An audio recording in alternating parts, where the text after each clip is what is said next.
he came to me and he said, look, can we shift this convention? I said, why? He said, all of us can work together. I said, fine. Remember that the court said the convention should not hold. Remember, you disobeyed court order. And you went ahead, even before them. You set up an elders committee that came up to say, look, let's stop this convention. Let's set up the caretaker committee. You refused.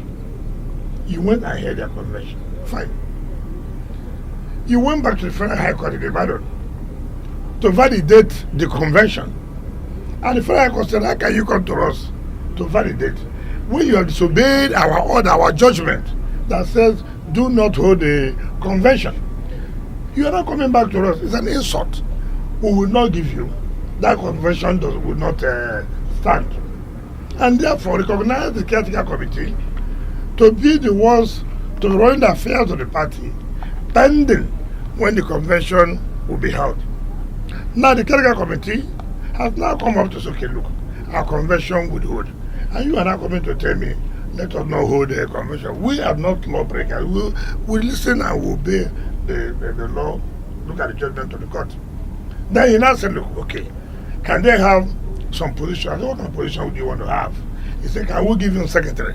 I said, look, you're a conquered person and you're looking for a big elephant. Why not stoop to? You already conquered, you lost. You're talking from a weak point and you want to demand secretary. That is not done. We will not do that. But I can say, it's not about me. If you come to the convention or tell your people to buy the nomination form, then before the convention, we can sit and say, okay, let's consider this and let's consider. But not for you to come to say, give us secretary. It's not going to happen.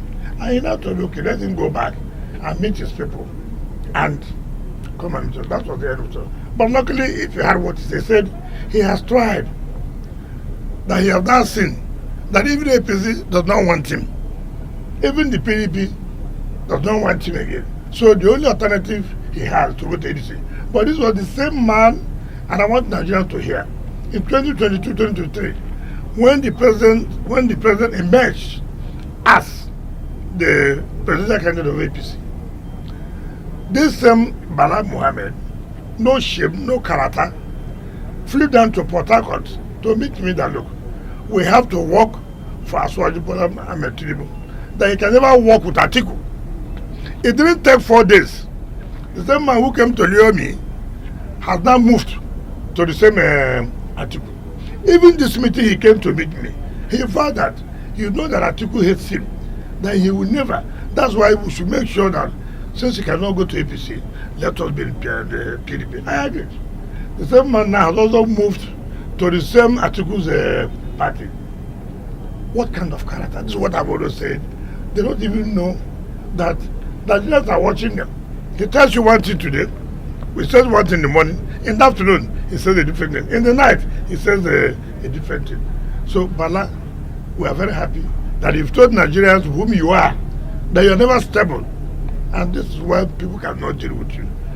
You are looking for which platform will give you, because why he's also angry. We have dissolved the structure in Bauchi and held a Congress that produced a new leadership, and he knows he cannot get through. So he has no choice. And I know his brother from the Amala area will also join them. But that's not the point. The point is that we for now are the leading opposition party and we have no regrets.